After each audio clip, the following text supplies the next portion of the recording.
Christophe Fromentin, bonjour. Bonjour. Et bonne année, c'était il y a 10 ans, le 7 janvier 2015, le début d'une semaine sanglante avec les attentats de Charlie Hebdo, bientôt la prise d'otage à l'hypercachère. Est-ce que vous vous souvenez où vous étiez ce jour-là ? Oui, je me souviens. Je me souviens être dans le centre de Paris, à un des rassemblements ou au rassemblement, je ne sais plus comment c'était structuré. Voilà, mais je me rappelle de cette émotion collective dans laquelle on était tous plongés, avec l'idée qu'on ne reverrait jamais ça. Et effectivement, quelques années après, je ne sais pas si cette idée qu'on ne reverra jamais ça est encore une idée qu'on a en tête. Pour le ministre de l'Intérieur, Bruno Retailleau, ce n'est pas le cas. Il dit la menace n'a jamais été aussi présente. Pour un maire, dans le quotidien de sa fonction, c'est une angoisse permanente, la protection, le risque d'attentat.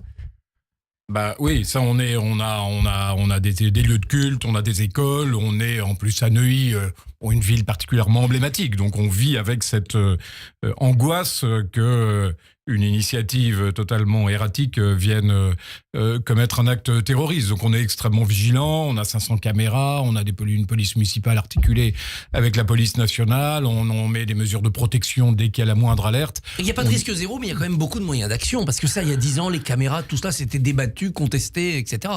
Oui, mais en même temps, regardez les deux derniers attentats en Allemagne et aux États-Unis sont des choses extrêmement compliquées à contrecarrer et à éviter, parce que ce sont des actes alors isolés ou ancrés dans une idéologie, mais en tous les cas, des actes qui sont qui ne sont pas des actes organisés sur lesquels on peut nous anticiper finalement un mode d'action. Ce sont des actes qui sont théoriquement impossible à complètement neutraliser. Donc on vit avec ce risque que quelqu'un commette un acte irréparable. Alors il y a le risque technique contre le terrorisme, et puis il y a ce qu'on a appelé l'esprit Charlie. Certains disent il est toujours là. Un sondage montre que 3/4 des Français sont attachés à la liberté d'expression et de caricature. D'autres disent non, l'esprit Charlie, il est en recul. De plus en plus de part de l'opinion considèrent que la loi de Dieu peut être au-dessus de la loi de la République. Ouais, alors il faut faire attention à ce que cet esprit Charlie soit pas simplement un acte d'indignation. Vous voyez, on s'indigne, on fait des grands discours d'indignation, on fait des grandes commémorations, mais en fin de compte, je pense que si on veut vraiment travailler ce mal à la racine, et si on veut le travailler complètement, il faut bien entendu avoir cette indignation et cette capacité à se remémorer et à ramener finalement ce risque dans le débat mais il faut aussi l'observer dans toute sa longueur, c'est-à-dire il y a des racines qui sont dans des pays qui organise la préparation de ces actes. Il est dans notre pays, sur nos terres, dans nos villes, avec des actes terroristes. Il est aussi dans un dialogue nord-sud qu'il faut recréer. Il est aussi dans nos banlieues qu'il ne faut pas abandonner. Il est aussi dans nos territoires avec lesquels il faut travailler. Donc, j'ai l'impression que l'esprit Charlie est un esprit, une idée d'indignation légitime, nécessaire, fondamentale, et que prendre la mesure de ce qui se passe, c'est un sujet civilisationnel qui va beaucoup plus loin. Et moi, je pense qu'il faut le reconsidérer dans sa globalité, depuis les lieux et les coopérations qu'on a avec les pays, avec les continents, avec les partenaires dans lesquels émergent ces mouvements djihadistes et ces mouvements terroristes, jusqu'à bien entendu le quotidien, mais aussi avec tout ce qui foisonne dans notre pays, dans les banlieues, dans les prisons, dans des villes moyenne dont on voit qu'elle se radicalise dans certains quartiers, dans le narcotrafic qui est finalement le moteur, l'huile aussi, pour faire fonctionner un certain nombre de mouvements terroristes. Et donc ne soyons pas sur uniquement des indignations, des punchlines et des coups de menton, soyons vraiment dans un regard de ce monde perturbé aujourd'hui, dont probablement les asymétries ont créé quelque part la part belle à ces idéologies. Ces idéologies sont radicalisées et cette radicalité, il faut la combattre en profondeur. Par exemple, maintenir les terroristes en prison même quand ils arrivent en fin de peine, c'est quelque chose qui doit pouvoir s'étudier ? Oui, il faut des trajectoires de sortie de prison. On ne peut pas à la fois la prison est un lieu sur lequel on est mal à l'aise parce qu'on voit bien qu'elle nous échappe.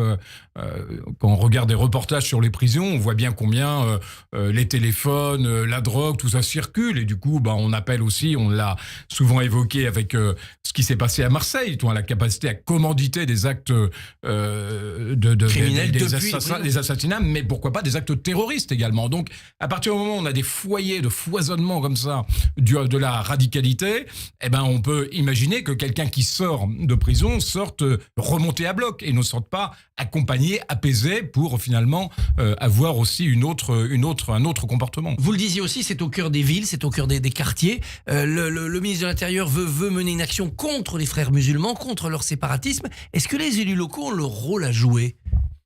Je pense qu'ils sont la dernière... la dernière parade. Vous voyez, les élus locaux, ils ont cette capacité à gérer une échelle qui reste une échelle humaine. Alors dans on nos connaît villes, tout le monde, ou presque. Voilà, on a des remontées d'informations facilement, on croise quelqu'un qui nous dit mais tu sais que là il se passe telle et telle chose, donc on a une alvéole qui est une alvéole maîtrisable, appréhendable, avec des signaux, avec des dialogues, avec de l'information. Donc cette échelle, elle doit être sanctuarisée comme une échelle de prévention, comme une échelle d'intervention, mais surtout comme une échelle de dialogue et de construction d'une forme d'apaisement. Mais ça peut donner du clientélisme. On voit des élus dire avec telle communauté, oui, j'ai fait une concession parce que voilà, ma ville est calme et ils votent pour moi.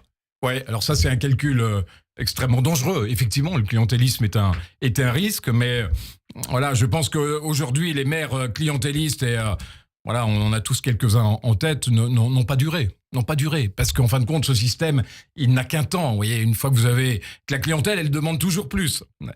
Quand vous êtes commerçant, vous voulez vendre plus, c'est la règle. Quand vous faites du clientélisme, on demande toujours plus de facilité, de dérogations, d'avantages particuliers, de cadeaux. Et donc ça ne marche qu'un temps. Donc le clientélisme, c'est un mauvais calcul pour les élus.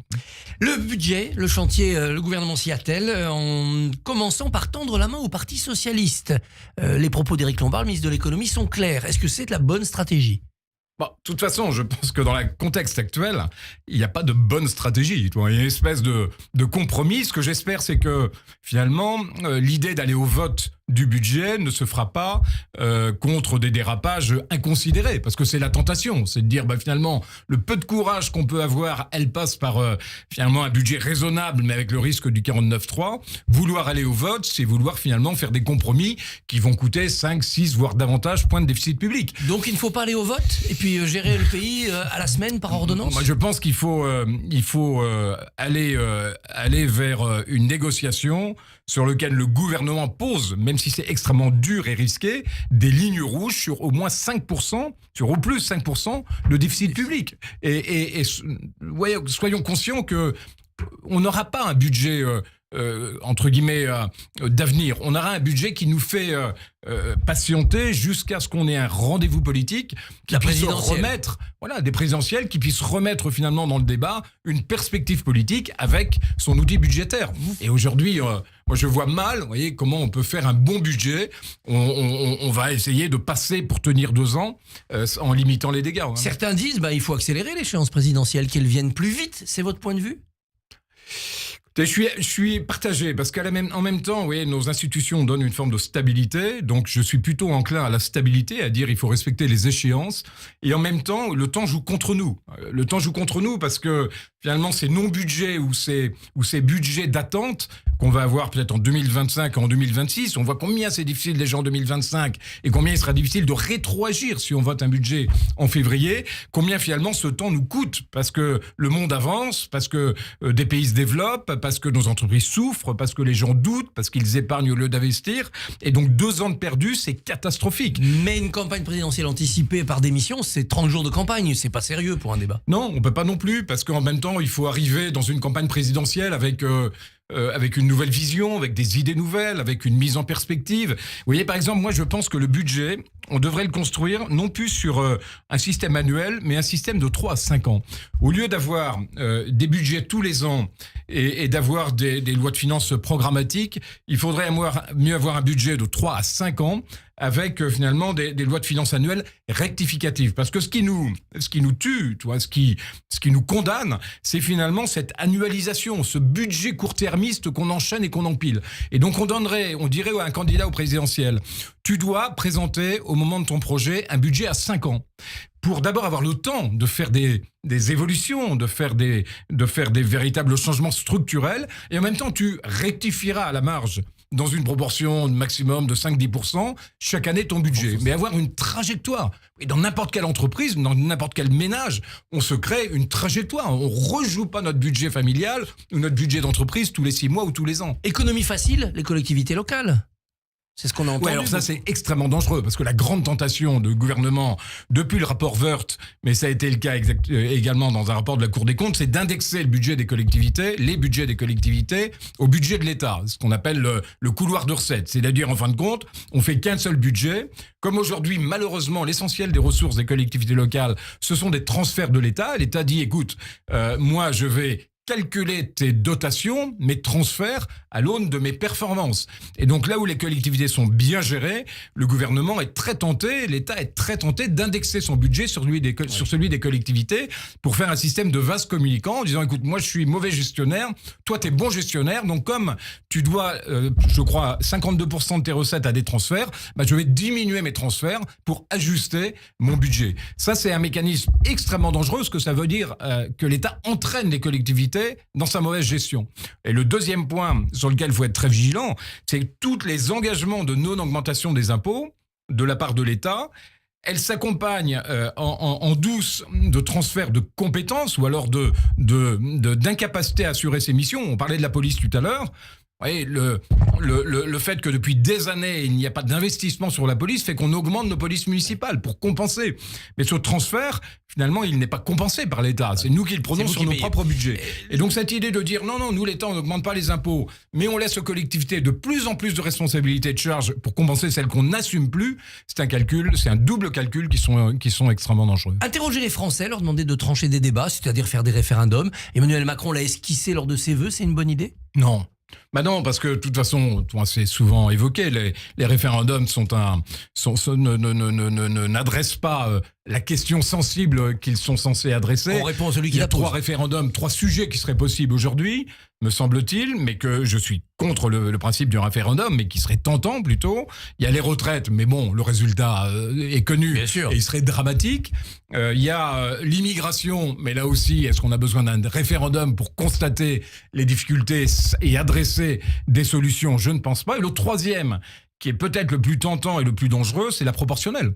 C'est que la proportionnelle, c'est le déni définitif de la réalité locale. C'est assurer aux chefs de parti leur assurance vie, de telle manière à ce que finalement les petits groupes qui gouvernent les partis, qui sont de moins en moins représentatifs, s'assurent par la proportionnelle le primat des têtes de liste et donc les postes politiques. Donc moi j'ai extrêmement peur que un référendum sur la proportionnelle pour animer le débat signe la mort de la décentralisation.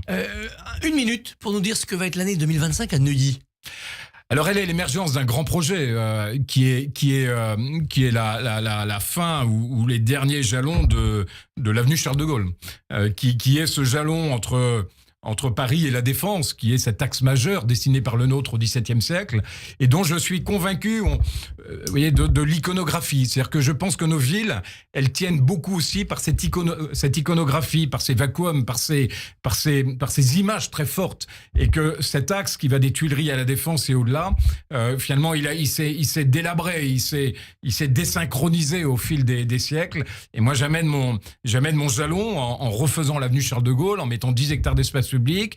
J'avais convaincu la mairie de Paris de supprimer le rond-point de la Porte-Maillot. Je travaille sur la Défense aujourd'hui aussi pour reconstituer finalement cette belle axialité historique. Il faudra un autre mandat pour terminer tout ça ? Ah, peut-être, oui, peut-être. La passion des projets est souvent, commande souvent un peu de les motivations. Ouais. Jean-Christophe Fromentin, maire de Neuilly, merci et bonne année à vous et à tous vos amis. Merci et bonne année à vous aussi. Merci beaucoup Christophe, on vous retrouve demain 7h45, votre invité sera la politologue Anne-Charlène Bézina.